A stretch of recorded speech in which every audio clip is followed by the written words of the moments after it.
I'm gonna go on your tribe too, just in case somebody is confused and lands there.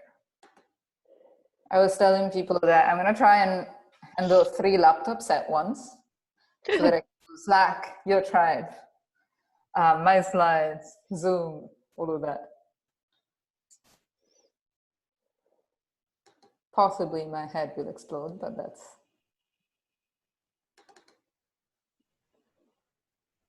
an acceptable consequence.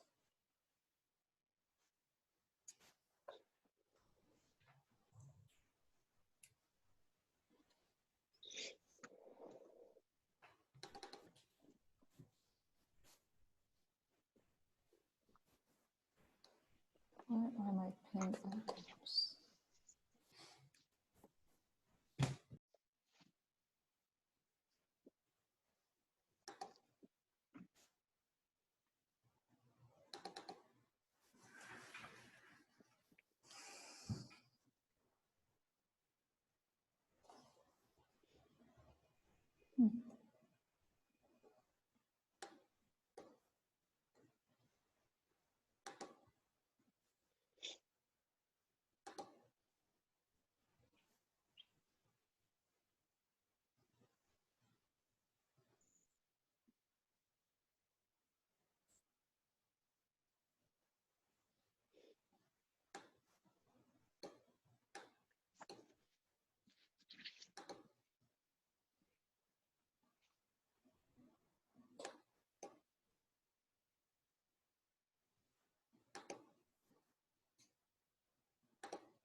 Okay, test. And let me send a quick message.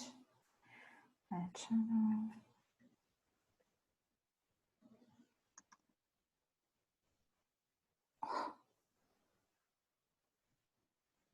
Oh, I like the background. Right, I made it a bit more transparent.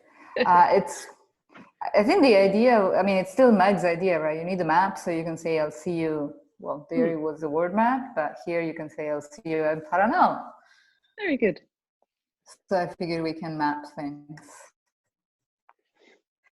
Let me send a message to everybody at channel. We are starting at, where's the Zoom link?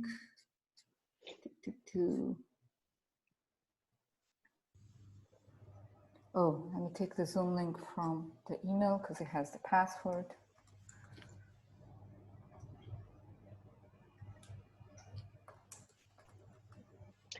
Ed, would it be beneficial if I took some notes during the plenary sessions, or is it the recording sufficient? I think the recording is sufficient. Sounds good. Okay, I sent this. So Željko just sent me, like literally 2 seconds ago, updated slides for the SCOC.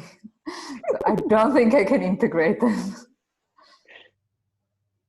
But I can do one quick change while people scrolling.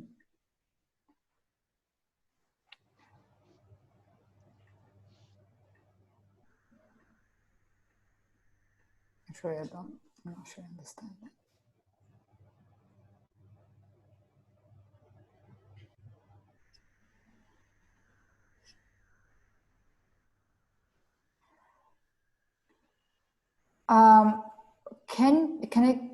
Can I send you something, Rachel, to put on?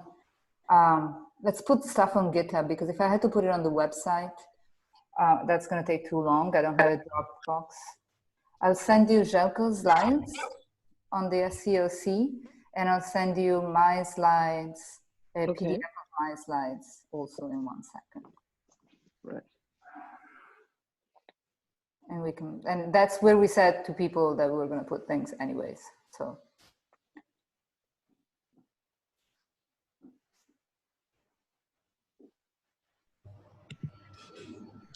Just to be clear, that's for the PCW, not today. No, for today. So the slides for this and the slides for the SCOC that Željko had prepared for the chairs meeting. Yes, okay. But we can share them because they're relevant, and we can share them on our GitHub repository. Very good. All right, we have 28 participants. We expect about 50 altogether, so let's wait a little bit longer. It's possible that not everyone will log on at the same time. Of course, on account of distribution. Right, seems definitely for some people it's quite late at night. Yes. But I'm also going to go and check out if there are strugglers on your tribe. I'm actually on your tribe as well, so okay. I think several people are, but they appear to be on the Zoom channel as well. Can you send a message to the Yo Tribe people? Yes, I think so. Cool. Oh yeah, I see the chat.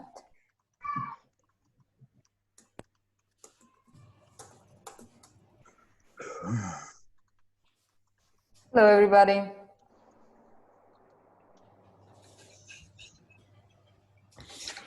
Hi.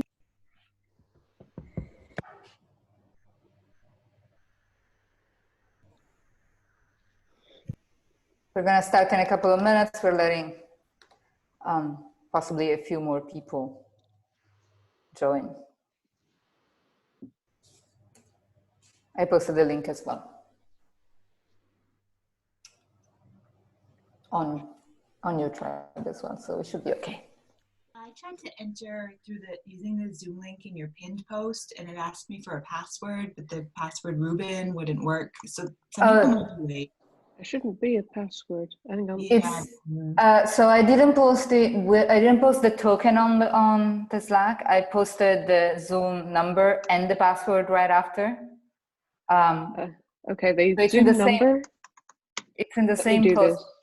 but I can change the post.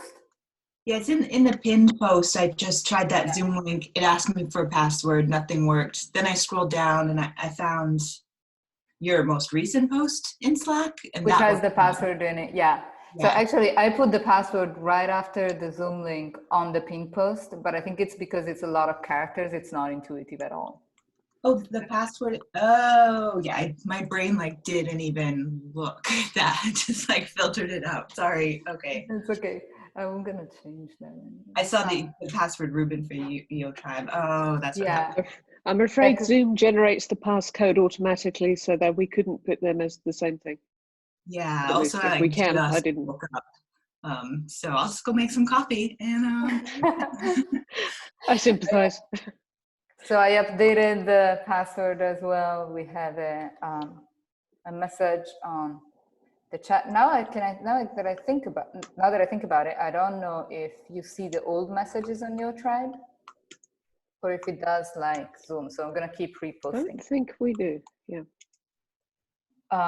It's 11:04. Let's start in 1 minute.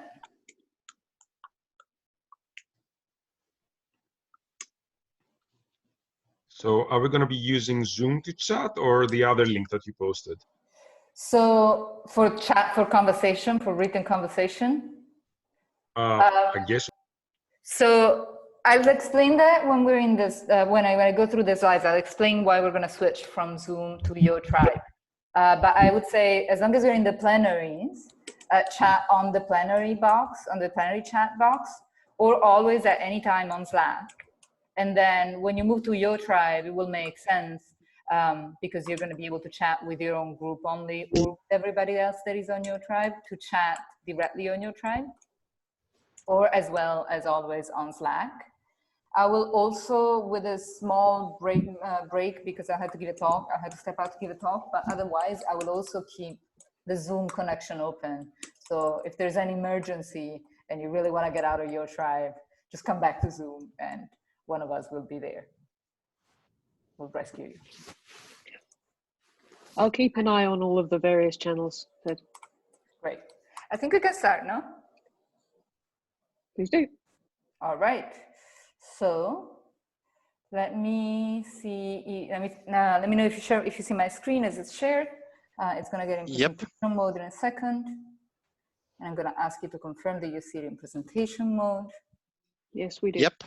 All right. So welcome to the Rubin LSST Metrics Hackathon 2020. Metrics here refers to the metrics to evaluate the Rubin Cadence simulations. This is an event that was organized primarily, so these are the people that you want to blame if anything goes wrong, are myself and Rachel Street. We also got a lot of help to actually make all the good things about the event happen, from the proposal all the way to the material that we prepared for the hackathon here. I'm just realizing that I'm missing one important name, which is Weixiong Li, who's also helping us a lot with the material and set up the SciServer account, and we'll give one of the demos. So thanks to all the organizer and co-organizer that helped us. May I ask that everybody that is not myself mutes at this time? I don't know if I can do that myself. That sounds.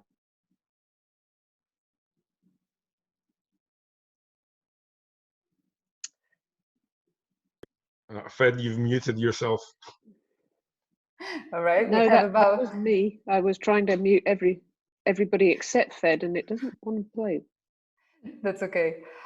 Just be mindful if your microphone is on, please turn it off. I think it'll be okay. We have about 50 participants. That's a hard cutoff that we set because we weren't sure just how many people we were going to be able to support. But we're thrilled that we filled up all the 50 spots and then some. Which means that this is a well-received and probably needed welcome event. I usually put some stats about the participants. We have a good breakdown and a good diversity in sort of academic seniority and roles. We have few undergrads. That is a bit unfortunate. I would hope that we can involve more undergrads in the exercises related to the math, perhaps in the upcoming months. We also don't have a great gender diversity at this particular event, which is something that we want to reflect on because other hackathons that are LSST related and Rubin related had very good gender diversity, so we'll investigate that. As a participant, you sign off our code of conduct, which is the code of conduct that will be adopted for the PCW, the Project Community Workshop, next week, which is the all-hands meeting of the Rubin Observatory. Just to remind you what that entails, the too long didn't read would be to just be kind and be respectful. Particularly because we are on an online platform, you might feel more comfortable behind the semi-anonymity of the screen to be vocal. And just remember that we want to create a very supportive environment for everybody, that as you will see in a second, we're all at different stages of our knowledge and understanding of the process and the technical aspects of the work that we have had. Please try to help anybody that is struggling on things that you know.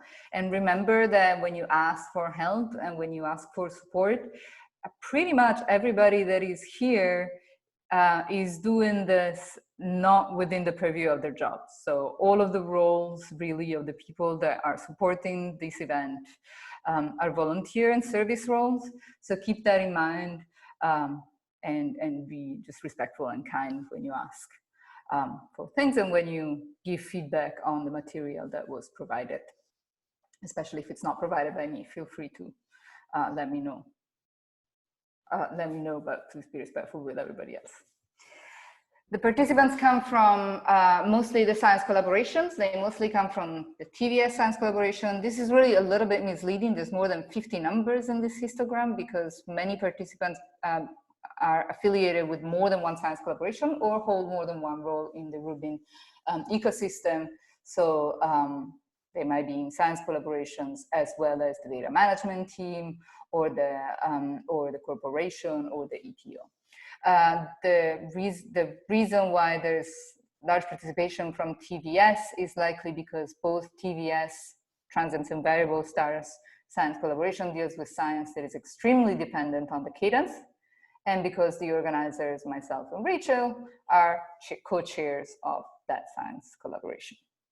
But we're thrilled to see members from all the 8 science collaborations. We asked just a very high-level description of the metrics that you're interested in in the sign-up process. Most people indicated their interest in transient and variable metrics. Again, this is not super surprising because transient and variable science is very dependent on Cadence, but also metrics that reflect the depth of the survey are obviously important to many science cases, and metrics that have to do with the footprint are obviously important to many science cases. This will give us sort of an idea of how to organize the breakout sessions, and you will try to find affinity groups and people that have metrics that are similar so that you can help each other write and run the metrics. We also have a fair spread in skills and experience with the metrics, specifically the metric analysis framework, so the coding aspects of the game. And the majority of the people feel like they have been exposed to the math environment and the math API, but very few people feel like they are expert on it. Of course, this is a hackathon, so the most throughput of the event is obtained when everybody works collaboratively and catches everybody up on the skills that are needed. The schedule, obviously, we are in a plenary, so we are here right now. I'm giving you the opening remarks and reminding you of the rules of engagement. I will also briefly talk about the Rubin Observatory, the OPSIMS, the Operation Simulation framework to create simulations, and the SCOC, the committee that will evaluate the simulations and the metrics that are run on the simulations to advise Rubin on the best strategy when operations start. We'll have a few demos after these opening remarks on the SciServer, which is the environment in which we will do the coding. This is a huge relief because up until now, in order to run maps and to interface with the API, you had to install a fair bit of packages related to Rubin. And that was definitely a step that prevented many people from effectively entering the math environment and effectively learning how to use the math and make sure that their science is properly done, properly addressed by the cadences. So we expect this to be a huge improvement in itself. There will also be a specific demo on the math, so the code that you use to interface with the simulation, which will be given by Peter Joachim. The demo on SciServer will be given by Gordon Richards, who is in the AGN Science Collaboration, and Weixiong, who I mentioned earlier. Peter Joachim is a Rubin data management team, and he, together with Lynn Jones, he's an author of the Math API. We'll have a coffee break, and then we'll get back to demos. And Will Clarkson from Stars Milky Way and Local Volume Science Collaboration will talk about how we aggregate maths over multiple OPSIMs. And you were also asked to give information about the metrics that you have conceived or written or coded over the course of the process that started about 2 years ago when you were asked to think about maps and write white papers. And Rachel Street will give an overview of the collection of maps that we have collected in the pre-hackathon process. So those are pieces of code that are either available to you or that are planned and we need to write. The rest of the event, except for a brief check-in tomorrow mornings, where we will want to hear from the various groups how things are going and what's being done. The rest pretty much will be breakout rooms where you will be hacking away. And at the end of the day, tomorrow, Rachel and I will come by all of the rooms and ask you to tell us what you did and collect some material so that we can eventually talk about this at the OPSIM event at the PCW, and also strategize on how to continue the work on the math. We are communicating in a number of ways. I realize that this may be overwhelming because we're using 3 different platforms plus email. We're not going to communicate by email anymore. So you will not receive any emails about the event. If there are any announcements, those will be on the Slack, which is a Slack channel inside of the LSST C Slack. So that's the Slack that collects all of the Rubin Observatory participants in various roles. You are all members, as far as I can tell, you are all members of the channel. We invited every one of you that hadn't signed up themselves. If you are not a member, please check for the invitation. You should have received it. That is the only exception to the email lockout. Email us if you are not on the Slack channel and you cannot get there. Obviously, you know that we're meeting for the plenary on Zoom because you're here.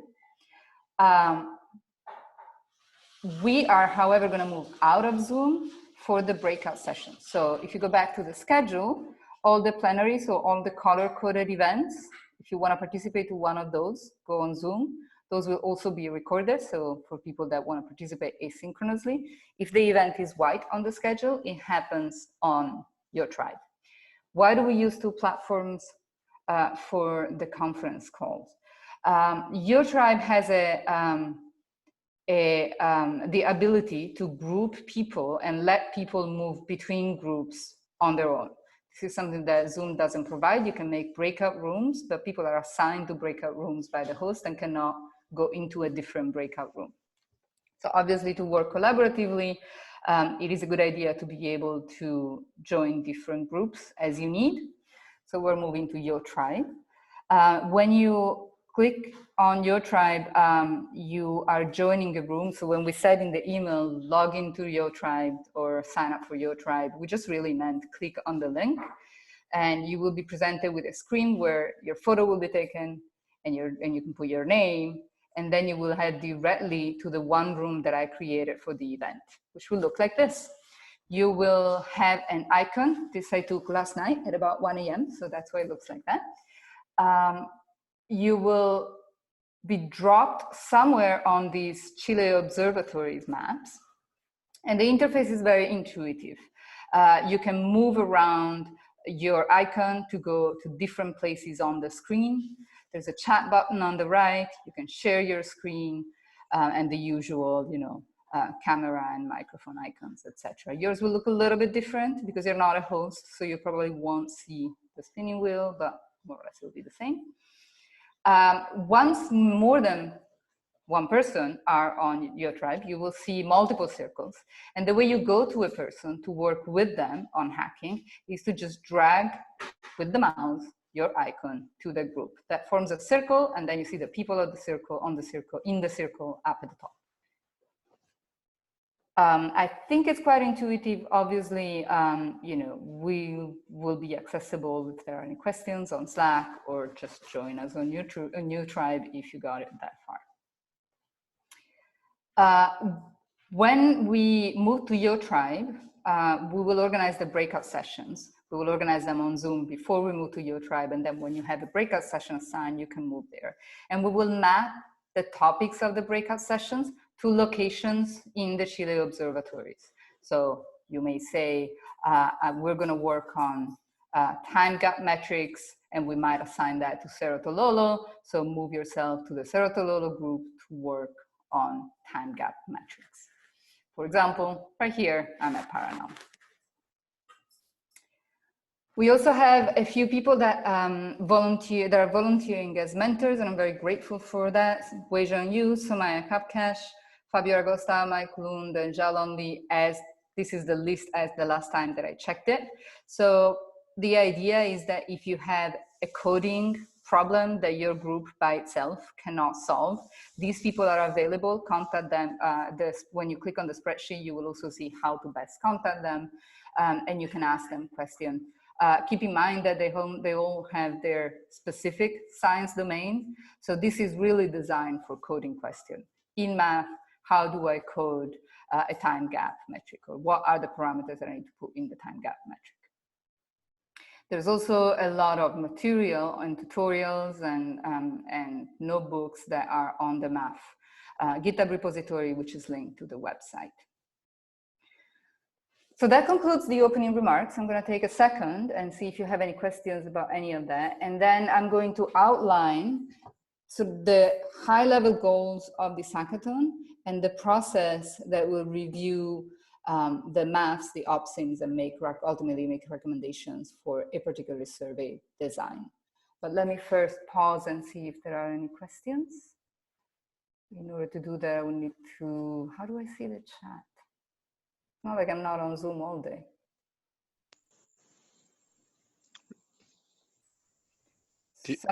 Go ahead. There is a question. Can you see it? No, I don't know how to find the chat. Okay. I will just read it. Nino asks, will the SciServer be open beyond the hackathon for us to use? So we are accessing the SciServer sort of through the back door. So it's kind of like a friends of friends type of thing. But it doesn't seem to be problematic to have these many accounts.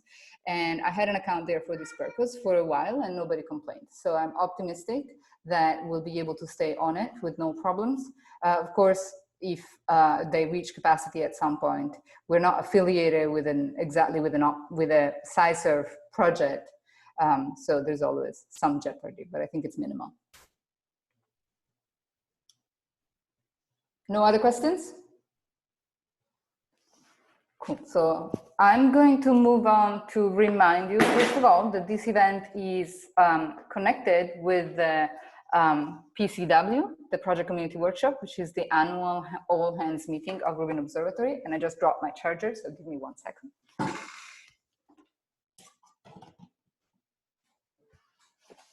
And I'm back. The Project Community Workshop starts on Monday, next week, Monday through Friday. I imagine most of you are signed up for the workshop, which is obviously also virtual. And keep in mind that the workshop will have sessions that have to do with OPSIM, which I will cover in a second. I'm going to go over the steps so far of the process that led us to this hackathon, and that will lead up to designing a final strategy for the Rubin LSST. The math framework is a little bit older than this, and there is a paper before this one, the Observing Strategy white paper that Phil Marshall led, that may also be worth mentioning. But for simplicity, let's put the start of this process at the November 2018 call for white papers that I know many of you participated in, where Rubin asked the community to submit ideas for observing strategies and justify them scientifically. And they received, if I remember correctly, just over 40 submissions from the community, largely from the science collaborations. Here on the left, you have a breakdown of the science collaboration lead authors of those strategy white papers. And on the right side, the connection between the authors of the white paper, just to show that there is a significant network that underlies the strategies that were proposed. And so a network of similarity and differences as well. Those white papers propose a number of strategies, which were then evaluated by the SAC, the Science Advisory Committee, and Michael Strauss, the chair of the SAC, is here. So please correct me if I say anything wrong about this piece. The SAC read all the white papers, evaluated them on aspects such as feasibility and scientific relevance, and grouped them into families and made recommendations to whom? To Rubin data management team, recommendations to simulate key points that were specified, key requirements that were specified throughout the papers.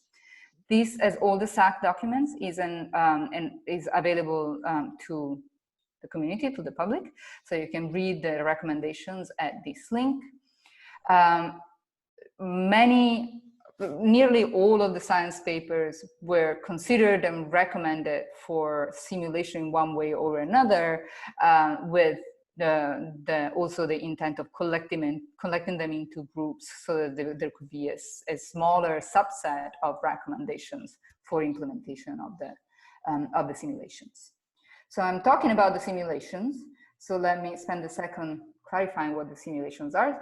The OPSIM package is the operation simulator that was written for Rubin. There's a long story about various versions and how they work, which is really fascinating because writing a scheduler is a very complicated statistical exercise. Nonetheless, I'm going to skip right through that and tell you that the opsins, you give it a set of requirements. For example, the depth that the survey has to reach by its 10th year, and the operator simulator will find optimal solutions to fulfill all the requirements. With this package, Lynn Jones and Peter Joachim, and the recommendations from the staff, Lynn Jones and Peter Joachim created a large set of simulations, 70-some simulations in version 1.4. I'll explain version 1.4 in a second. The simulations have different recommendations. So here you see the changes of the footprint as you go through the set of simulations. So there are some very significant changes to the footprint as it was proposed originally. Obviously, only one of these realizations is going to have to be chosen at the end of the day, or one intersection of these simulations. How do you evaluate this? So the simulations were released. We're now at release 1.6. Release 1.4 and 1.5 are documented on community, and you can read the post to understand what simulations have been done for what purpose. The simulations are split into families, and the families address specific survey requirements.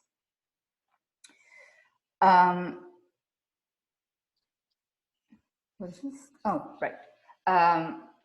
There will be a session at the PCW that will discuss the report that Lynn and Peter have written based on the available maths, the available metrics, the opsins that have been done, and the metrics that were not available, but heroically Peter and Lynn have coded, taking the instructions from the white papers. The reason why we're here is that there is a missing link at this point, which is a vetting of the maths that Peter and Lynn have written to make sure that they're consistent with the original proposal that was in the white paper. And also filling in the gaps for many other metrics that were not written and that the person power of 2 people didn't allow to be written. So there's definitely more metrics that evaluate different science cases or different aspects of the same science cases that should be coded or should be validated. And we are here to learn how to do that. Once we have learned how to do that, what do we do with that knowledge? The maths are run against the opsin, and they're compiled into plots and statistics that tell you how the opsins perform on different science cases. That compilation of plots and statistics and sort of the results from the opsin plus math gets packaged into a report, which is what Lynn and Peter will present at the PCW on Wednesday. And that report goes to the Survey Cadence Optimization Committee, which is a new committee of Rubin, which has been formed just about a month ago. I'm just going to give you a very few details about the committee, but sort of the inspiration and the high-level idea is to make the selection of the survey strategy a transparent and an inclusive process. And I want to emphasize that, you know, people have complained a lot that it's not absolutely clear how a strategy will be decided, and how do I make sure that my specific recommendation, so the work that I do to get to a scientific recommendation, the work that I'm putting into writing a math, is really taken into account during the process, given that Rubin wants to do 1,000 different science cases. And just to, sorry to interrupt, but there is a question in the chat which is relevant to the slide. Can you read it to me? I don't see the chat. Yeah, sure. Ilsen Young says, does newer versions of the simulations replace old ones, or old versions of the simulations are still valuable resources? So it's a mix. The last run of simulations, my understanding is that version 1.6, and I'm not sure if Lynn is here, but Peter should be, so he can answer the question better than me. So if I'm wrong, correct me. But there's 76 simulations, and then some of them get replaced by simulations in 1.5 and 1.6. So I guess the recommendation would be to default to 1.6, but also do read the documentation that describes each simulation release and see if if there is something that might be missing for the specific case that you're looking into. But also be careful, because of course, the reason why we move from version 1.5 to 1.6 is that some simulations are superseded by the more recent ones. And the OpSim team is always very available to help you with the choice of simulations. And the best way to communicate with them for this process is to go on Community, which, in case you're not familiar with Community, is just a very simple, very intuitive platform for longer posts than Slack. Fed, I think Peter should comment on this because what you said is not exactly correct. Please. So I think the answer is very old OpSim simulations are obsolete and gone, but anything version 1.2 forward is modern enough that if it's interesting to you, you can analyze it. And to correct Fed a little bit, the 1.6 runs are quite a bit different than the others. The other ones, like 1.5, we had we tested different footprints in a group, and we tested different rolling strategies in a group.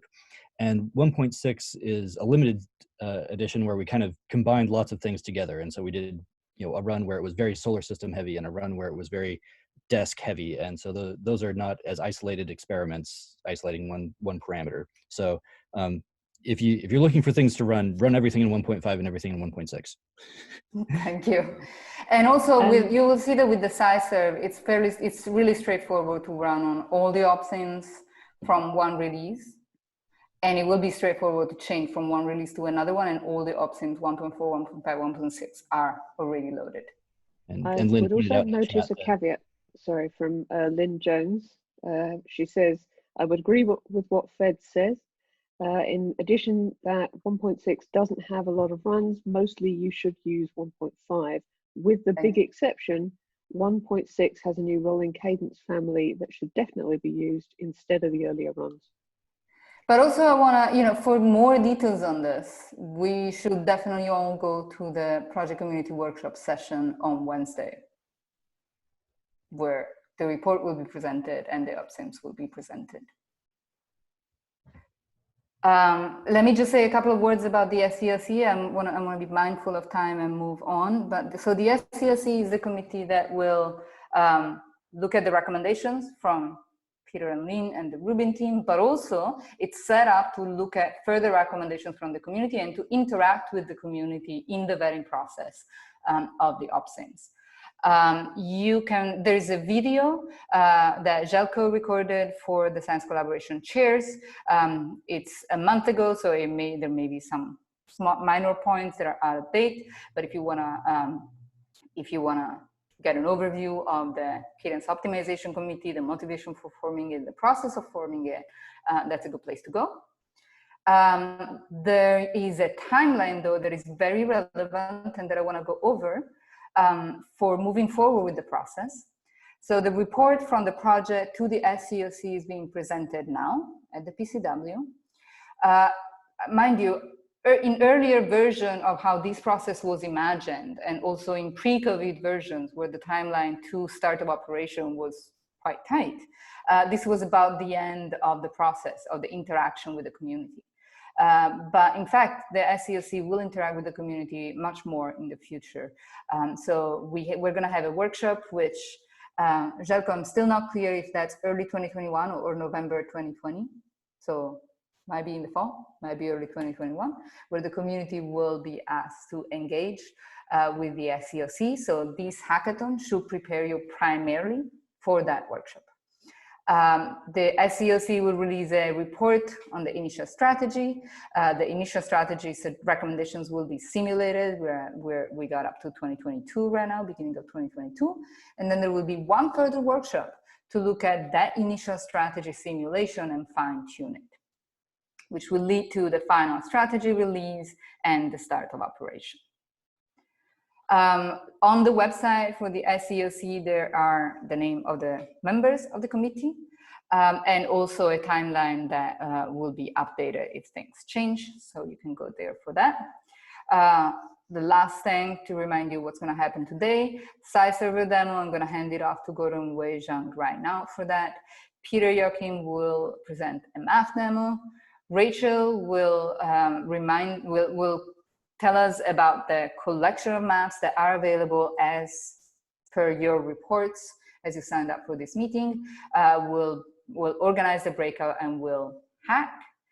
And finally, tomorrow, there will be a quick report from each hacking group so that we know where everybody is at. There will be a discussion on boundary conditions. And actually, we added to the, sorry, let me say what the boundary conditions are. There will be a discussion on what is the best strategy to aggregate information for a math or a set of maths from multiple opsims. So how do you actually aggregate information so that you can state which opsims are good, which opsims are acceptable, and which opsims are unacceptable for your science. We also will have a splinter session where Jalan will present some metrics to look at the footprint, different footprints, hacking, and we'll come and collect material from you. And then please join us as well on Wednesday for the presentation by the Opsim team, where we will also summarize what happened in this hackathon. With that, I'm done. And I think I called Weixiong Li a couple of times, and his name is Weixiong Yu. Sorry about that. Yeah, sure. Should I get started? Yeah. Okay, let me share my screen. You guys see my screen? Okay. Yeah. Weixiong is going to lead everything because he's the actual expert, but I'll monitor the chat and try to funnel questions to it. All right, thank you, Gord. Yeah.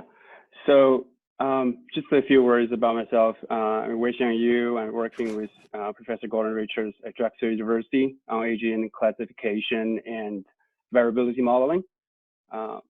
Gordon, you want to say a few words? Sure. I'm faculty at Drexel University, working on AGN, classification and discovery, and interested in various aspects of survey cadence operations to maximize our science and just making it easier for everybody to do so for their science. All right. So before I start, I really want to send our gratitude to the SciServer team at Johns Hopkins University. Really, without their support, we wouldn't able to, run math on SciServer. Like Fed just mentioned, it's really a big relief for a lot of people and really lowering the, the barriers for people to get started on math. This demo will be a little bit about SciServer, a little bit about Jupyter Notebooks and the Jupyter Lab environment, and a little bit about math. So we're going to scratch the surface of all of them. Hopefully it can get you familiar with the platform and make you prepared to do the actual hacking that come next. So I'm going to walk through everyone from the beginning. So here, okay, let me just, this is the REPL. Basically, we explain things we have done, and also if you have viewed the instructions that was sent by Fed, you should, this also hosted on this GitHub. Later, you will need to git clone this GitHub, so to use some of the tools I wrote to better run math. So here it just, oops, showing the instructions. You should be all seen this before. Let's just go right to the SciServer platform and just, that right in. This is. Wait, why don't you stop and let's pause and make sure everybody has the SciServer PDF instructions up. Raise your hand. As a reminder, the PDF is linked to our website, and it's also linked on the Slack. I got to go through everything, so it's fine. You don't have that pulled up. If you can follow me, as long as you have already registered an account at SciServer, and also send out your usernames, should be mostly fine. Make your browser bigger. Oh, sorry. Yeah, I should have realized that. Okay. So I would suggest people to follow me for the first, at least the first, 1/4 of the demo, so that you can, whenever later in the hackathon you want to come back, and you will know how to use the SciServer platform. So basically, this is a login page. You should have your username, have the password. I believe most of you have already got an account. Sorry, Mac. So this is what you see once you log in. Sorry.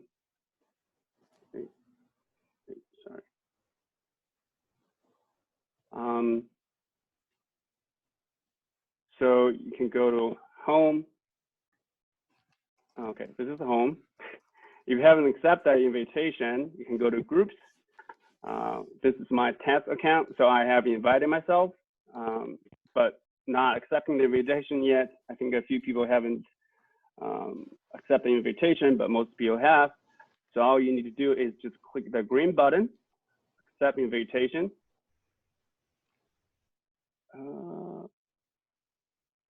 Yeah, that's the group page for the LSST OpSIMs, the group page.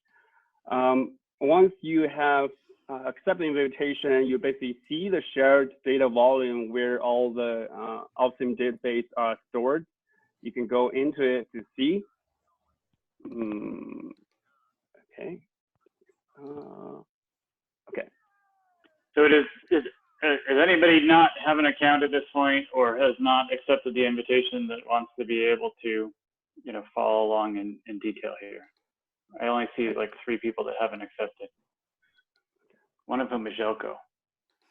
Let me just refresh. Something wrong with SciServer. Okay, so you see the different folders. I put the database, like feature-based simulation 1.4, 1.41, 1.5, 1.6, but we'll come back to it later. Once you have accepted the invitation, we want to access and run code on those OpSIM cadences. You need to go to the compute, where there's a grid. You can click, and then you can go to compute. Here is where you can start a container and run code. So a container is basically an encapsulated operating system. It's like a virtual machine, but it's very lightweight. You can configure it and run it whatever you like. Let's create a container. Let's just give a name. Cadence. Make sure the domain is interactive Docker compute domain. It's very important to get the right image, this LSST simulations, because that image has all the math and all the LSST simulation software installed. If you use some different other image, you wouldn't be able to get the correct software. And also you need to mount the correct data volume, LSST, Cadence simulations. That's all the simulation database are.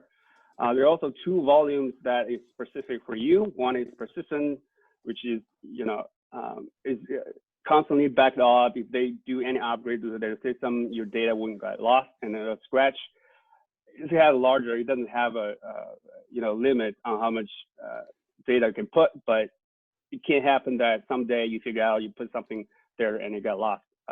So just well, before you hit create, yeah, just make sure everybody's on the same page. Okay. So right, let everybody look at those various options. There's a question about the container name. You can name it whatever you want, but right. If you end up with multiple containers, you want to name it something that makes sense to you. Okay, so if nobody is screaming in the chat or raising their hand, let's go for it. Okay, so let's just hit create. So it takes a few seconds to create. And then the container you just created will show here. You see the under the name that you just created the container. Actually, this is a link. Once you click it, it will lead you to the Jupyter environment. Okay, let's do that. Is everyone on the Jupyter interface? There's a question on the chat. Should we just check the LSST cadence or also get started back on the container? I mean, creating, well, yeah, you can, but the most important volume you should check is the LSST cadence. Those for are this project, you don't need any other containers. You just need the LSST cadence. Right. For doing cadence, you only need that. But if you want to know or learn more about SciServer, you can check the get started volume. That's for SciServer. Thank you. Okay. So the default is the Jupyter Notebook interface. Most people should be familiar with the Jupyter Notebook interface. That's the more of a legacy. Now they have already had a new one called Jupyter Lab. It's actually more powerful. But, actually, you may want to click on the Jupyter Lab just to show that it has a terminal, which many people may be. Yeah, that's what I'm going to. Thank you. Yeah, that's what I'm going to do. I would say is, sorry if you're not very familiar with the Jupyter Lab, but I'm going to use the Jupyter Lab interface for this demo. So once you click on that, it will switch to the new interface. Everyone on the Jupyter Lab interface? Anyone not? Any questions? Just to make sure everyone is with me. Okay. So on the left, yep. Okay. So far, so good. Okay, perfect. So on the left, there's like a toolbar. You can toggle it on and off. The first is like a folder. It's basically a an interface for you to navigate through. Okay, yeah, this is stuck. No. Navigate through different folders, file directory. The second is showing you all the running sessions. Basically, if you have a Jupyter Notebook running, have a kernel connecting, it will show here. But currently, we just started, so there's nothing. And this should be a tab, so it's showing you what tab. So later we see we can have a multiple tabs running. So the first thing you want to do is, if the launcher is here, normally when you first start, the launcher is available. If it's not, you can click on the plus button. It should give you another launcher. So it's basically give you access to create a new notebook or a new terminal or text file, whatever you would like to do. So let's just hop into the terminal and you click on that icon. You should, a new terminal window should open up, and all the LSD pipes should get already set up. If you're familiar with, have some experience working in the terminal, obviously do first do PWD. You want to know where you are. That's your home directory. Is exactly the same for everyone. You see what we have in the home directory. Some default things that will make SciServer work. But I would like to look at the it's got LS workspace. So I just want to make sure everyone's with me. You can see what's under LS workspace. So there's LSST cadence, storage, and temporary. If you can, compare it to what on the left sidebar, you see the same directory. So basically, if you click home, the root directory shown here is basically the workspace directory. So now you can make connections between what is in the sidebar and what's in the terminal. Any questions so far? Okay. So next we're going to do is we want to navigate in the terminal to the persistent folder where I just mentioned you can, everything is going to be backed up. You won't lose anything, so we can clone things there. So CD workspace. Weixiong, hold up. We got one person that isn't able to write in the terminal. So I know that, yeah, the terminal takes a long time to load. Yes. But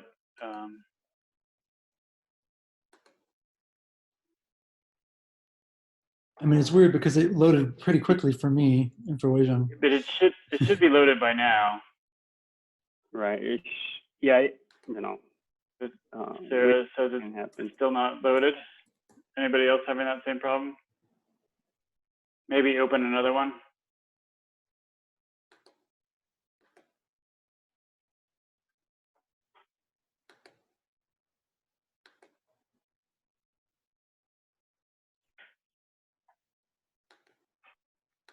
All right, just trying to open a new terminal. Yeah, sometimes it does take some time to load. Yeah, I've had it take maybe 2 minutes before. I don't quite know why, but yes, that was.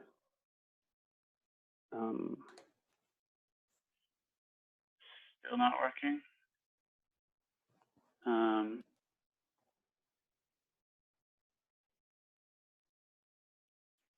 So you just have the cursor. Right, so you can try to create a new container. You have a limit of 3 containers you can have it running. Yeah, it could be right. Maybe delete that container or just try a new one. There, why don't try to create a new container, and then you can bug me in the chat or on Slack, and I'll try to help you get started. Right. So for the rest of 2 days, we're all going to be here. So if any other further questions, we can chat off the line. So she's got it now. Okay, perfect. Let's go to the persistent folder. So it's going to be under workspace storage, and then your username. You won't see anyone else's username unless you shared it. Someone shared it with you. And then there's a persistent. So it's be workspace storage, your username, persistent. That's where you can store stuff that's going to be there forever, and you won't need to worry about losses. Okay, so it's basically empty. You can also go there from the sidebar. This is my username. It's a task account, so it's a persistent, right? So it's empty. We expect that. Now let's git clone the repository I just showed at the beginning. You just do code, and then you just click on this button. It will just automatically copy the HTTP path. Okay. I can send it to the chat. I send it to the Slack if anyone can't read it from the screen. So let's go back to SciServer. All you need to do is git clone and copy that path.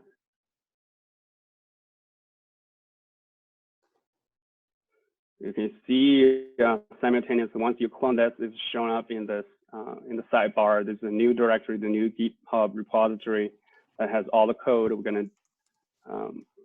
gonna demonstrate next. So let me stop you there for a second, make sure everybody's on the same page.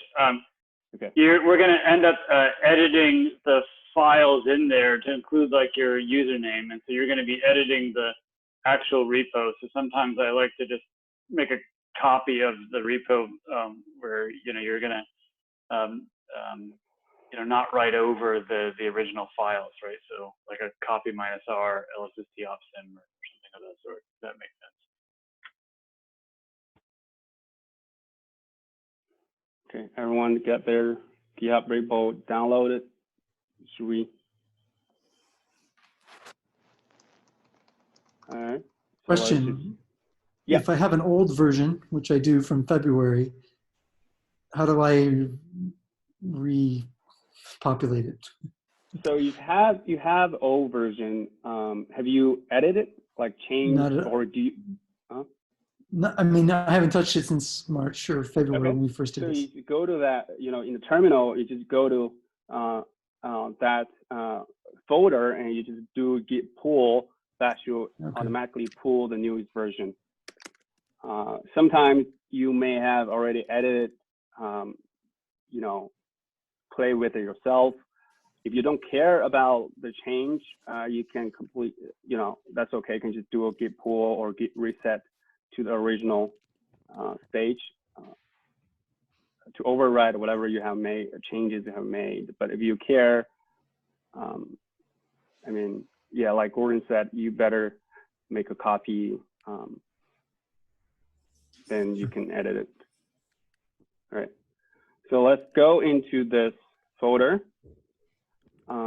Next, what I'm going to do is, so this shows whatever's in the GitHub repository. It has, you know, if you're familiar with PDF, this is how you were looking at to set up the account. I'm going to do is right-click the README. Right-click the README. There's open this, and there marks on preview. You don't have to do this. You can also go right into the folders to start the notebooks are going to run, but I just feel like it's neat to see it, in the Jupyter environment. So this is exactly the same that you will see from the GitHub repository. You know, when you open the GitHub repository, it has a README, has all the links to, different notebooks or community posts.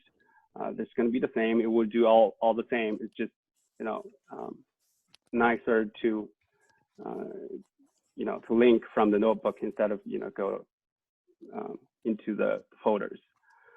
So there's a set of notebooks Gordon and I have come up with. It's basically just do some brief introductions of math and how would you be able to run multiple math, run math on multiple options, and then visualize the results. So let's start with introduction. You can either click, from if you have already opened the README in the Markdown preview mode, you can just click on the introduction. It's a link. It will automatically open a new tab that will show you this notebook, or you can go to script MVs with the script notebooks. That will show you all the notebooks that we're going to run. Either way, it should work for you. Someone will have problems to see the README in the preview mode. Any questions so far? Has everyone been able to open the README as a Markdown browser, and then so you can click on the files there? Yeah. Just a quick question. Sorry. Is it possible to open that README.md from the actual terminal? Because somehow my sidebar does not look like what his sidebar is. It's not echoing everything that's happening in the terminal properly. You can open that in a number of ways. You can navigate to the repo on the web and just read it there, for example, in another browser. There's a couple of different ways you can do that, but it would be useful for you to have that open to refer back to. Yeah, sure. But how does one get the sidebar to update? His sidebar shows the path and everything. Mine just shows LSST, Cadence, storage, and temporary as three directories. Try to click on the folder icon. Okay. I have. So, yeah, is that what you see here? Yes, that's what I see. Okay, so you need to go to storage. Just go down through storage. I got to do it manually myself. Got it. Okay, got it. Right. Yeah, it's like on your. The directory structure is a little weird. Your username is the second thing, as opposed to the first thing. Right. Okay. Right. All good. Thanks. I just hope the sidebar would automatically follow what the terminal was doing. Yeah. It doesn't. Okay. That's how you design it. Okay. So this notebook. Okay. Yeah. This notebook borrows mostly from this project official overview. We make it. You can click on that link to see what's been done previously by the project, but we just make it our own version. Hopefully that can get people started a little bit more easily. So the first thing I'm gonna do is enter your username. So because all the code we run gonna store stuff on the file system, you want to store the result on a path that you have the right permission. You don't want to write it someone else's. So you're going to enter your own. So my username is this. Yours is going to be different. Make sure for every notebook that we're going to demonstrate, you enter your username at the top. It will complain if you don't enter it or enter a wrong one. Okay. So just, make sure we import all the necessary packages, software to run math. Regarding which exact module to import, I think Peter will give another talk on the math API. I believe you will dive more into the the details of the API. So here I just put everything here for convenience. You can just copy paste everything. You might run into a case that you want to do something that this part of the cell doesn't import the necessary tools, but you can learn more in the talk given by Peter. So now, hopefully everyone has imported. This cell might take a little bit longer, but it should import with no problem. So here I want to give a really brief overview of the math framework. Gordon has coded this.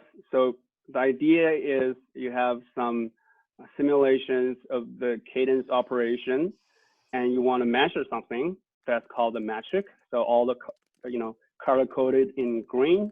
So you want to measure, for example, 1 point in sky or one part of the sky, what is co-added depth. You want to measure the median, max, mean, air mass. You want to know how many visits in the first 2 years or over 10 years, something like that, something you want to measure. And then you're going to cut the whole survey in some way. Either you want to measure those metrics at a particular point in sky, or you want to divide the whole sky into hill picks bins. That's called a slicer. So first is metric, slicer, last is the SQL constraint. Since all the databases are stored in SQL-like database, so you can actually interact with the database using SQL commands. For example, you can say, this is like a second, I treat it as a second level of slicer. You can say, I'm only interested in all the observations in R band. I'm only interested, I don't know. You can say, I'm only interested in all the observations in the first 3 years. You can all put them in the SQL command. And then you combine. Sorry, Weixiong, somebody has a problem with their imports not working? I think Newt just answered it. Yeah, I think that's right. I think Dave, you're going to need to make a new container that has the LSST simulations image, and I can work with you in the chat or on Slack to make sure that gets done. Right. So Notebook will only work if you create a container from the correct image. All right. So for each combination of metric, slicer, and SQL constraint, you combine them together into a metric bundle.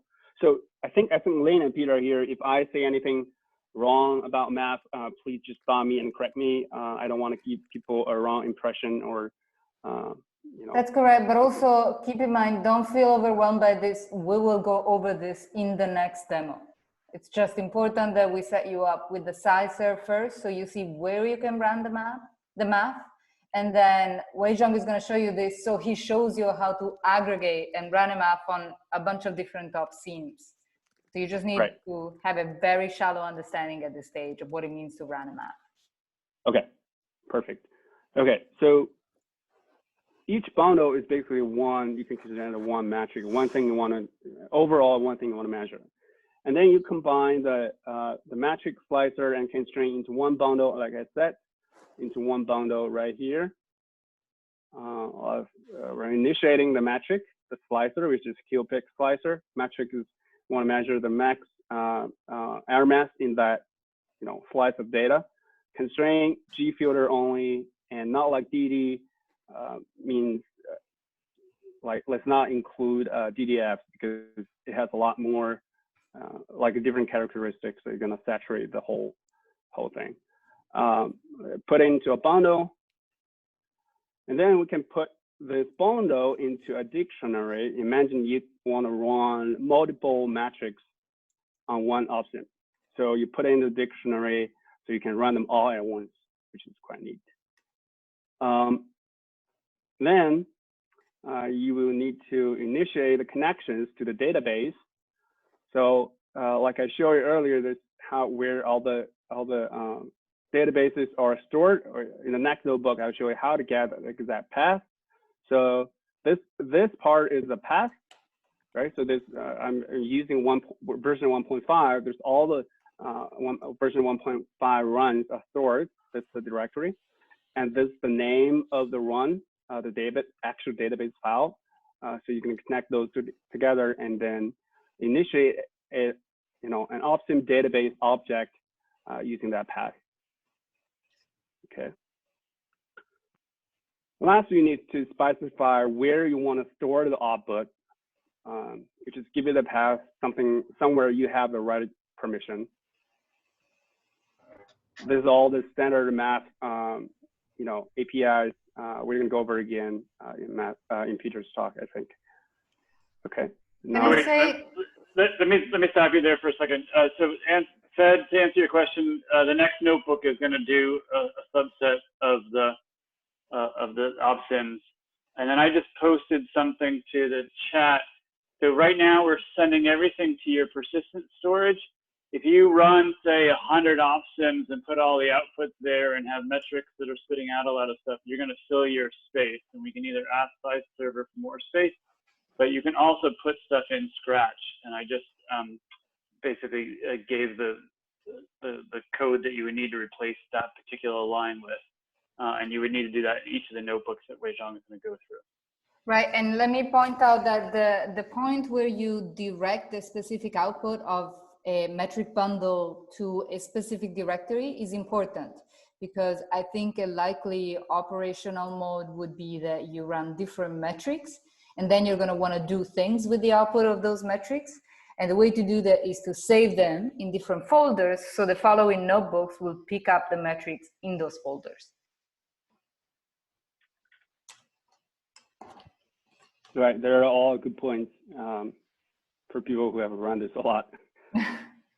Okay, so we have the bundle, we have created a connection to the database, we have specified where we want to restore the data, store the data. We put in something called a metric bundle group. So you group everything together. There's the bundle dictionary. There's the database connection, specifying the output directory, and you got a result DB. It's basically another SQL-like database, but it stores the metadata. For example, later we see some summaries, or you'll see later the point of the result DB. But when you put everything together into the metric bundle group, and it can run all, so it will automatically run whatever you have specified the code to do. Next, we're going to visualize the output. It's very quick. Just do group plot all. Don't worry about like the exact API for now. Just show you the capabilities. So you see a sky map of what we have just measured, maximum air mass, and there's a distribution. There's the angular power spectrum.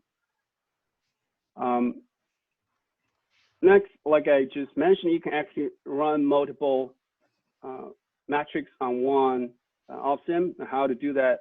Let's demonstrate how to do it. So we create a second metric. It's going to calculate the co-out depth in the wideband. Add some summary statistics, like see the distribution over here. You want to summarize it, like median, max mean, or RMS, whatever you want to specify. And then put the two, one is max air mass, the other co-add one into one dictionary. Don't worry, the code define the plots. I will show you how you can actually plot everything together using a convenient function I wrote. This is just demonstrating. Put all the two metrics you define for into one dictionary and group them together like we just did earlier. Let's run now again.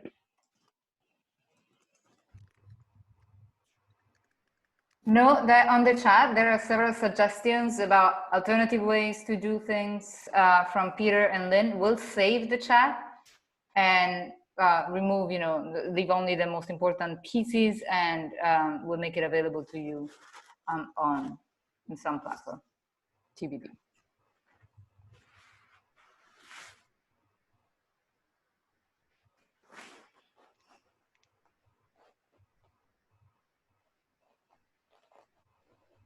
So don't worry if you can't follow, because we will answer questions later, because I believe all notebooks should run perfectly. You can come back and dive into it. You can also analyze a second opsim, like a different realization. It's not different variant of the Cadence simulation. Now do the same, like evaluate the same two metrics. One is maximum mass, the other co-out depth on the second opsim.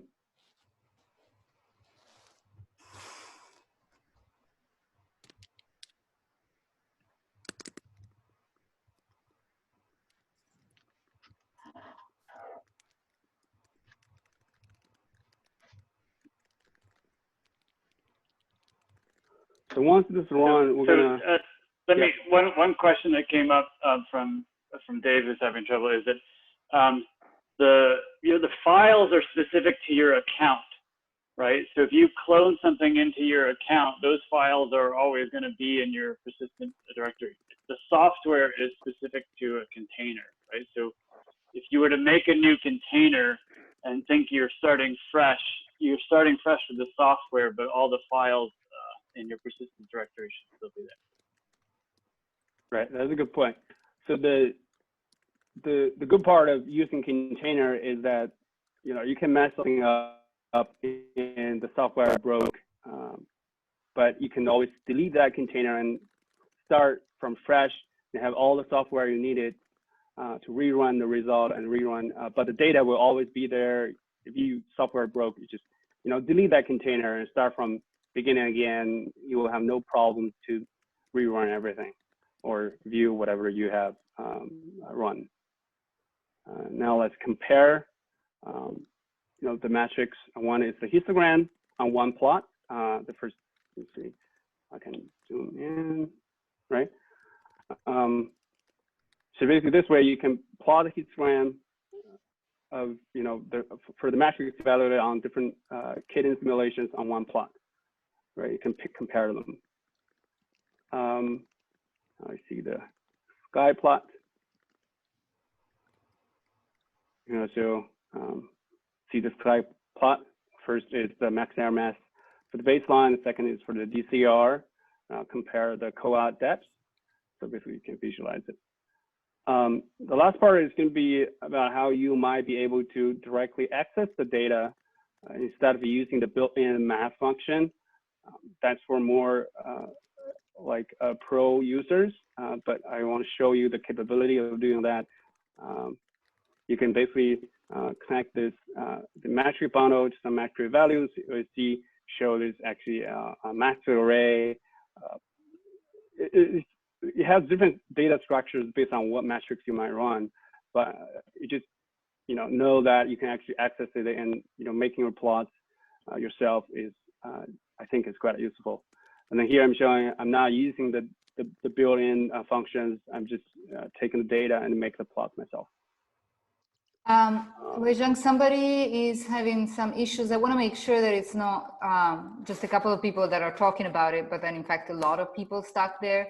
So maybe we can go quickly over the issues that people are having with importing and what should be done to make sure that you can import the LSST packages. You 14. I think all of the problems have to do with the container setup. And basically, if you're having problems with the importing, you're going to need to make a new container and look at step number 6 carefully in the SciServer setup of PDF. Right. But we can go over like quickly showing you. So if you want to create a container, right? So here you select the compute image. Make sure you have to select LSST simulation. If you want to run math using SciServer, you have to select this simulation, this compute image. That's one of the most important things in this part. And then select the LSST Cadence simulations, right? Right. So why don't you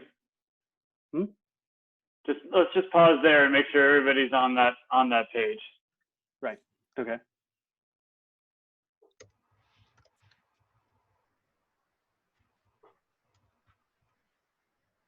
So Dave Monet is still having problems.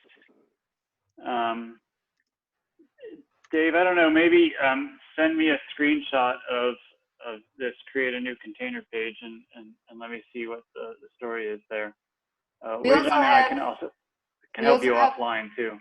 We also have a coffee break, and in the coffee break, people that want support can go to your tribe and perhaps get supporting groups there, where you can share the screen, and that might work out. Also, you know, if you want to have your coffee break, perhaps you should have coffee.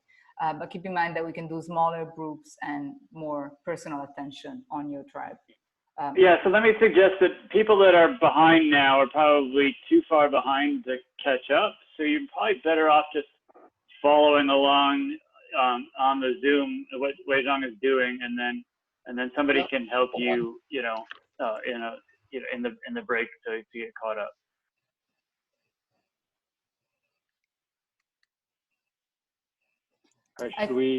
I think people that can help you in the break, but I don't want to force them to stay up in the break. So please feel free to go have a break, anybody.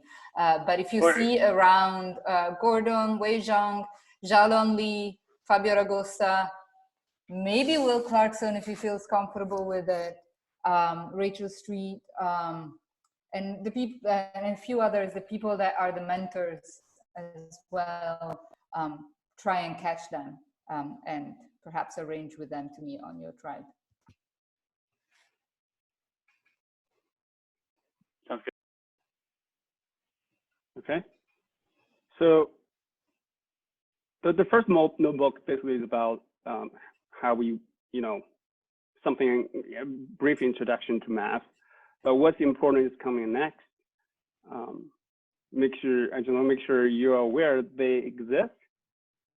So what if you want to run 20, 30, 50 opsims all at once and compare them? You can't do it one by one, like one cell for each opsim, right? So I wrote some functions that will allow you to, doesn't matter. So make sure you enter your username in the second notebook. If you don't know where to go, you can go to the scripts and MBs. There's 0, 1 multiple opsims.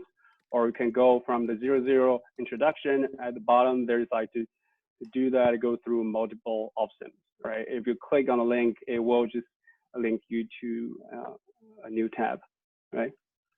So as in the first notebook, import the softwares.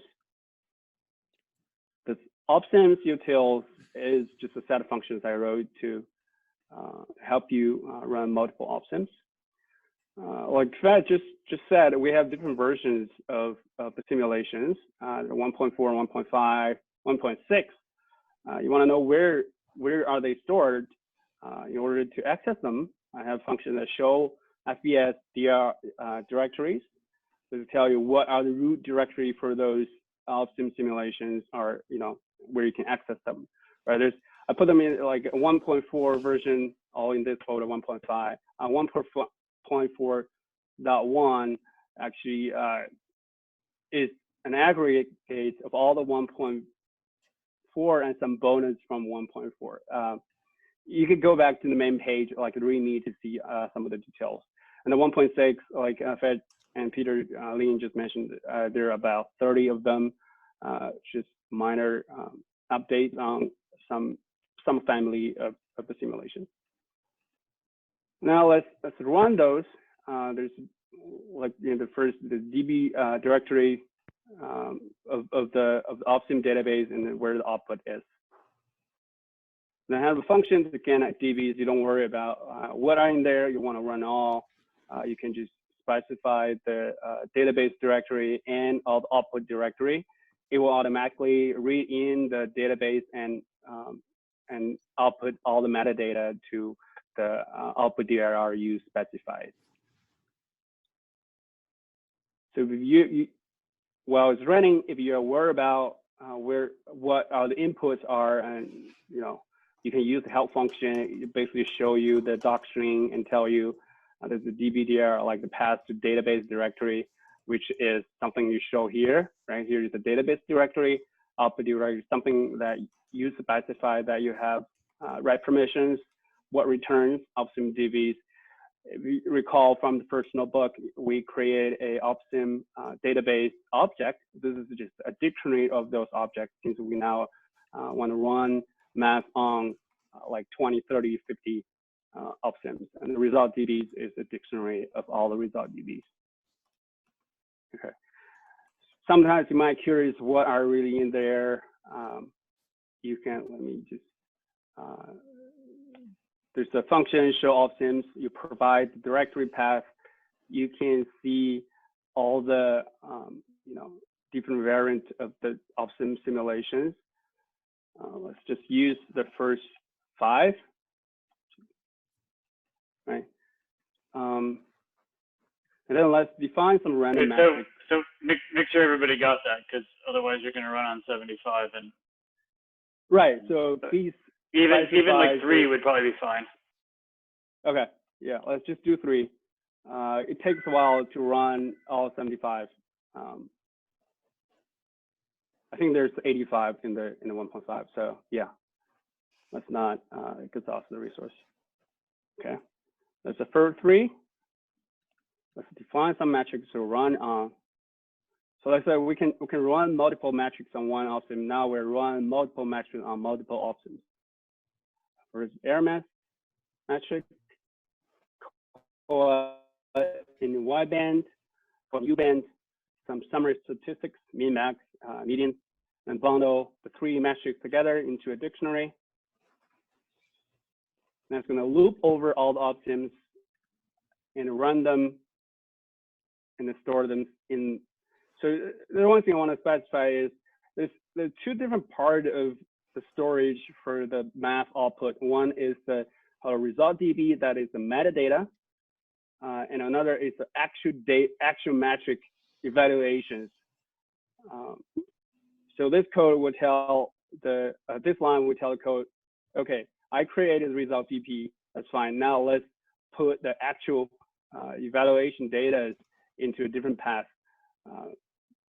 It's okay, you can put in the same path as the result DB metadata, but I just feel it will be nicer you put it in the second directory so you won't clutter everything together.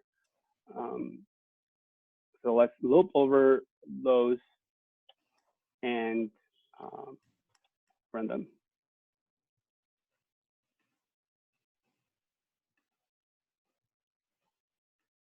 So the code will take care of running the different metrics on the all the specified Opsims. It would take some time to run, like a few minutes. It's not very long. Hopefully everyone is with me with the metric data path,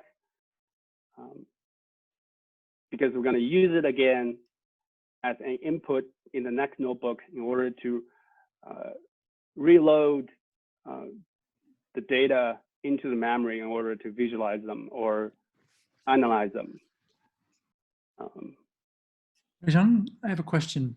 So you're running like 4 different metrics. In some cases, you want to go after like the Y band, the U band, the G band. Would it make more sense to do those as a combination of a metric in terms of speed, or would it be the same as running them all separately? I believe you have to specify separately because so every parameter essentially, when you loop over an Opsim, it takes a certain amount of time.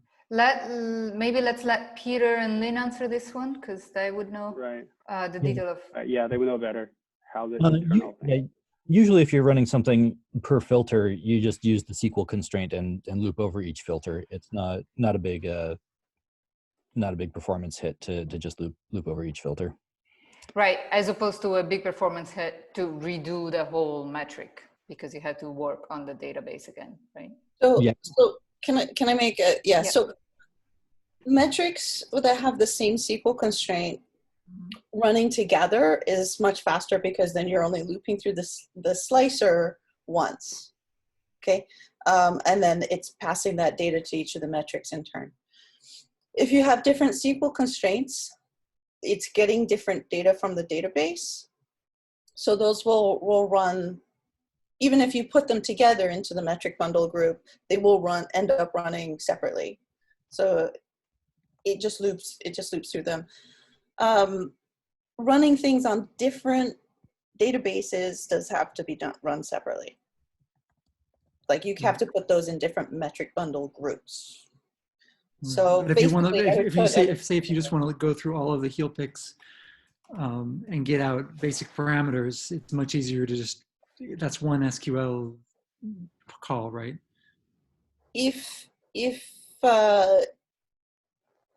Well, when you say basic parameters, what do you mean? And do you mean per filter?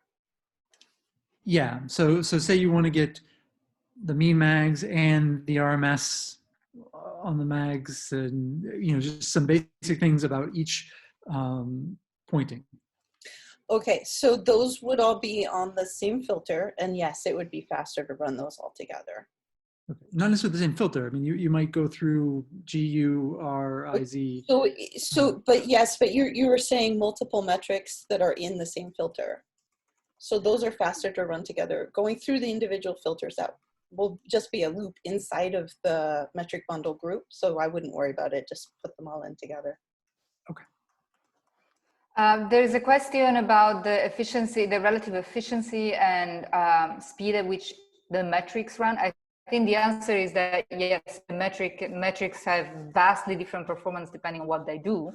But I propose that we flag a metric, an already written metric that is particularly fast. And I'm asking Peter, Lin, and perhaps Weixiong as well to name a couple so that people can test the infrastructure with metrics that they know should perform rapidly.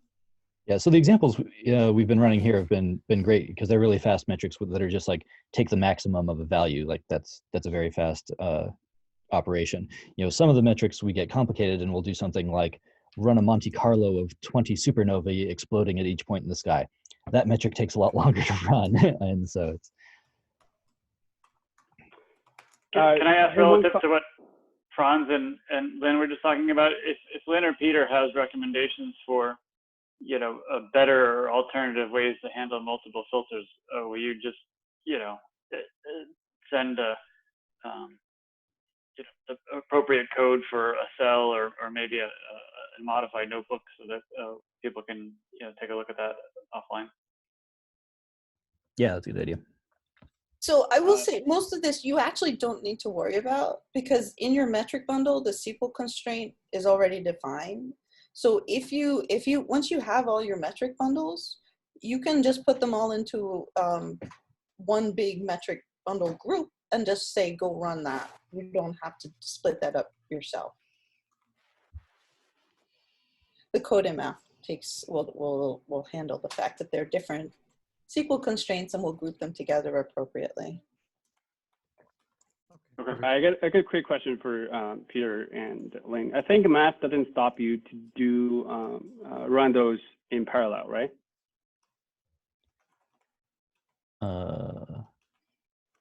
Math automatically runs things in parallel. It will say if you give it a bunch of bundles, it looks and groups all the things that have identical SQL constraints, makes as few SQL queries as it needs to, and does as few loops over the sky as it needs to.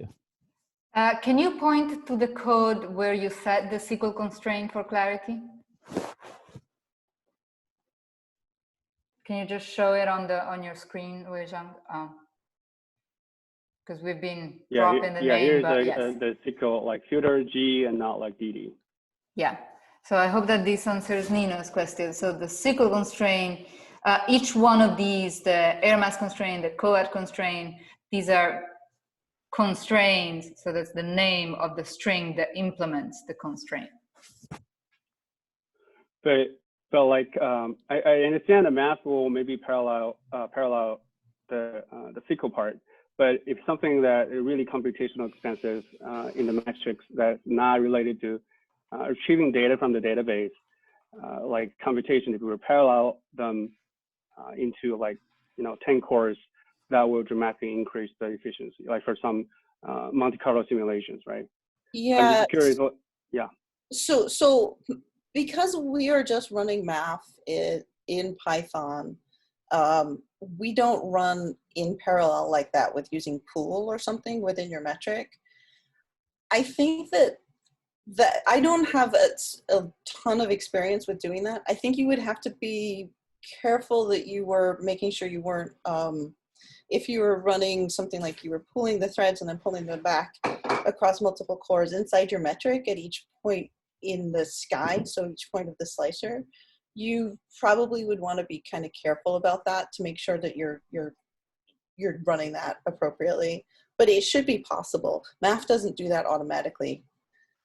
We tend to run like just multiple simulations on the same machine, so that if we have 10 simulations to analyze, we run and we have a machine with 10 cores, we just run across those 10 cores, and it might take longer for each run to complete, but overall you're essentially running in parallel. So it's pretty much simple parallel. Yeah, I think it's a good suggestion. Like if we want to run something that's really heavy across like 10 different options, you can easily just parallel them to 10 different cores that will dramatically increase your speed. Okay. Now we have run out this matrix. We see it's done running. It's stored somewhere in the SciServer storage. Now we want to retrieve them and then visualize the result. Okay, reminding you again, enter your username, import the necessary packages. Right, so everything is the same in the first 3 notebooks at the top, right? Like I mentioned earlier, there's 2 parts of what math output. One is the result DP, which is store the metadata. This I specify the path where I want to read in the metadata, and another directory is specify the path where are all the actual, the metrics are stored. We just specify the path in this notebook so we know where they are. Right, better the metadata and the actual metric evaluation values are stored, are matches, right? You can't say let's provide a path that corresponds to something you run, from a different option. So we declare those paths. We read in the metadata.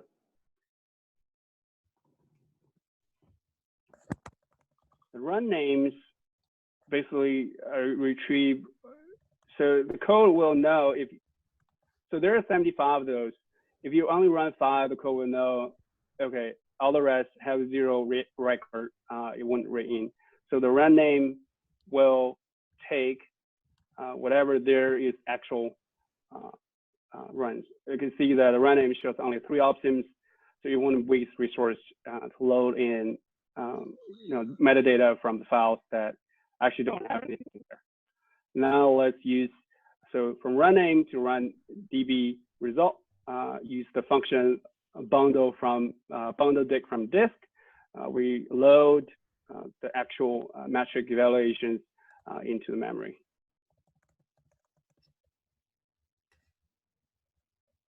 And then we can, this really need to take some explanation. So math doesn't automatically assign, it does assign some metric name, but it has some other ways to track which metric. For example, you can run coad. There's one metric, and we list it. So we run 3 metrics you have to remember from this notebook. One is max air mass, the coad in Y, and coad in U. This column shows the metric name. You see there's no difference unless you specifically specify, a metric name that distinguish between different bands.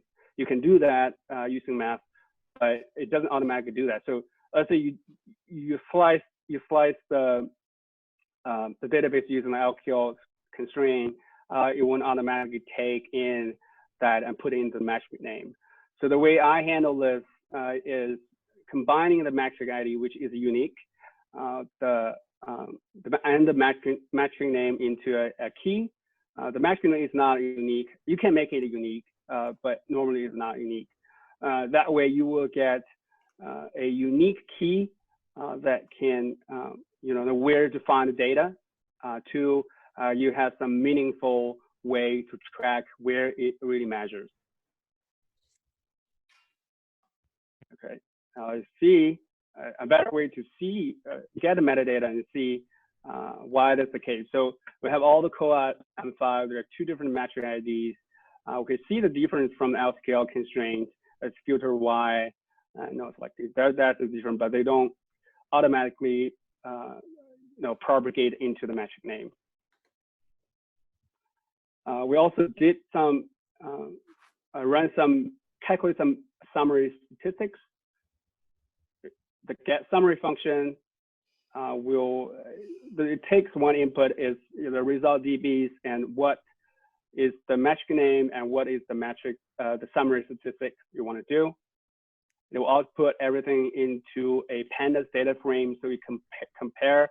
You can just sort it, the pandas data frame by the summary value, which is the root mean squared. You can see all the rand names, so you can better compare. Like for the Connect DB, everything has you can use help, get summary. That way you can see what are the inputs it takes and what outputs.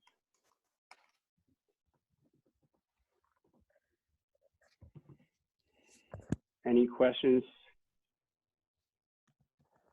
So if someone's asking what the not like a DD percent is, that's if you don't want to look at the DDFs and you just want to look at the WFDs, for example. Right. The DDFs are very different cadence. Sorry, DDF stands for deep drilling fields? Yeah. Yeah. Does it sound bad for everyone or just for me?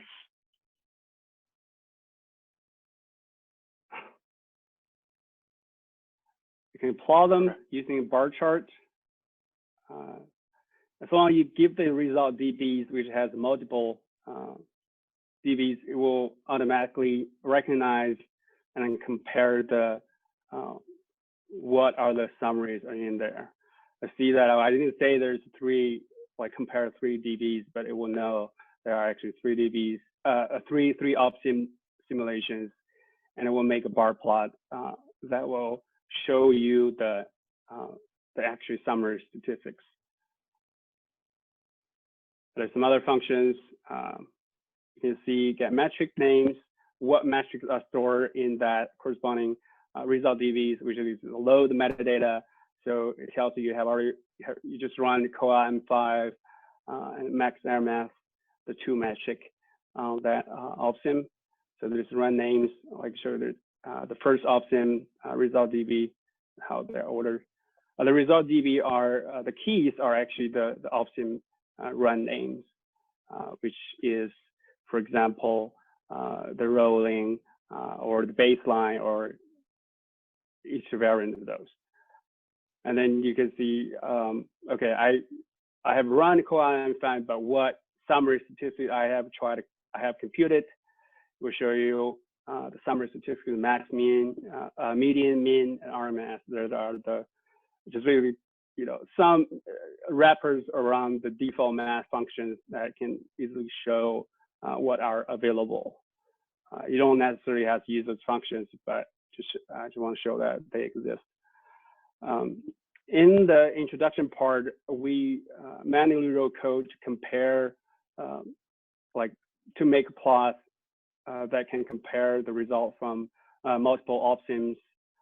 You can actually, I have the function like plot here that will take the bundled dictionaries and the unique keys, and it will, you know, plot everything onto one.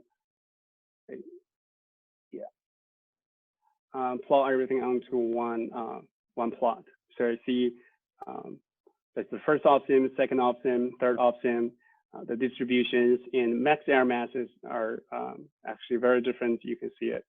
And here is the COAS M5 in Y band, in U band. That way, if you have a, yeah. Weixiong, there's a couple of things in the chat. I just want to make sure that we're on top of.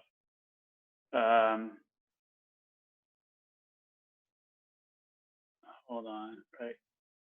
So Sheesh is asking about the order in cell 9 and saying that it caused an error in cell 15 because the names are hard-coded. I guess that's... Yes, I just state that we get names in different order. And if those were sorted, then even if we just go by 1, 2, 3, whatever comes out of that, that may be better. I think Nino had the same problem too, and a couple others.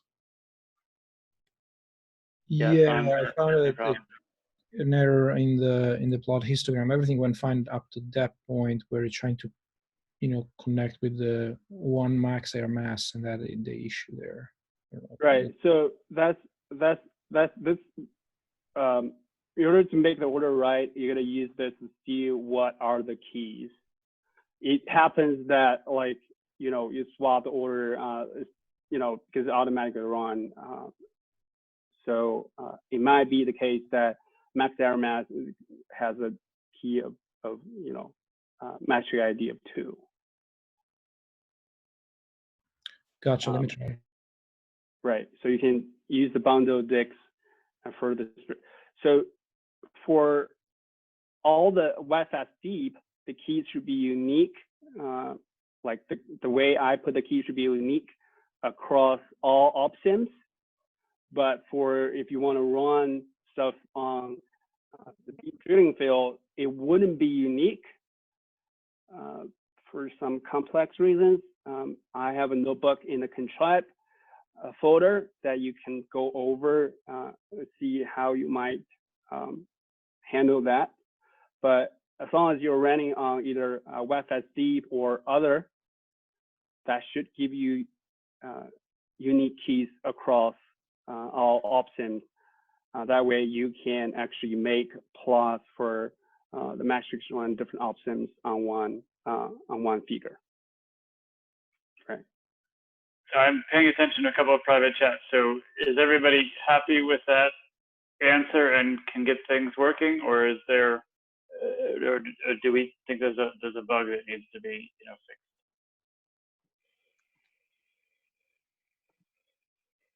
fixed? Sorry, can you hear me okay? Yeah.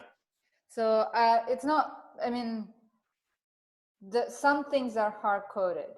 So I think it's not a bug. I think you just need to be very mindful that if you run cells out of order, things may be overwritten. So just be careful with that, as always, with Jupyter Notebooks, which is a little bit different than running, you know, a script. Perhaps we can look into the hard-coded stuff and improve the notebooks and make sure that there are less potential conflicts. But I don't think we should do that right now. Okay, great. And one thing people can do on their own time or during the break is you know, basically reload the notebooks and just run all the cells from scratch and go off and have some coffee, and then everything in principle should work. And one question, Gordon, Weixiong, do you, if anybody that suggested the improvements wants to submit a pull request, would you welcome that? Would you review that and possibly welcome that? Yeah, of course. Yeah, yeah. We'll appreciate that. If you have a suggestion for improvements, I think that should be the default operational mode. Just motivate right. people can submit a pull request. Yeah. Just shoot us email or Slack. You know, any better ideas to handle this? This is it was a headache for me in order order to compare things on one plot. Okay, so again, plot sky. You can plot the sky, make the sky plot for all the three opsims. We just run the matrix on, and we specify the max error mass. This basically ends at the the core of the tools I wrote, but there's multiple others. Like for example, how were you able to only get DDFs like deep drilling fields if you want to only want to run matrix on deep drilling fields? Basically, you're gonna in the SQL constraint specify the proposal ID, or you want to only run some other ways to run only on YFast deep. I don't think we might have time to go into it. I already run extremely overtime, right? Not quite. No, I think that Peter is coming next. Am I running overtime? So we have a break now, but I think we have covered everything we expected to cover by now. Okay. Fed, have I got that? Can I ask, Fed, there's one question that was posed to you that I don't quite understand, and somebody posed this same kind of question to me, so I want to make sure we get that one answered, but I don't understand it. Where is it? Fed unfortunately had to duck out to go to another meeting. Ah, right. Okay, so whoever is having problems with metric data run names, maybe could speak up and, right, so somebody has, two different people have said they have an error, metrics data run names, name sh, which seems like something got garbled because I don't have any such thing in a cell. But if nobody speaks up, I'm going to hands on the reactions button from anyone having that problem. Yeah, I'm having that problem. I think but I'm trying to listen at the same time. So, but I'm not very good at multitasking.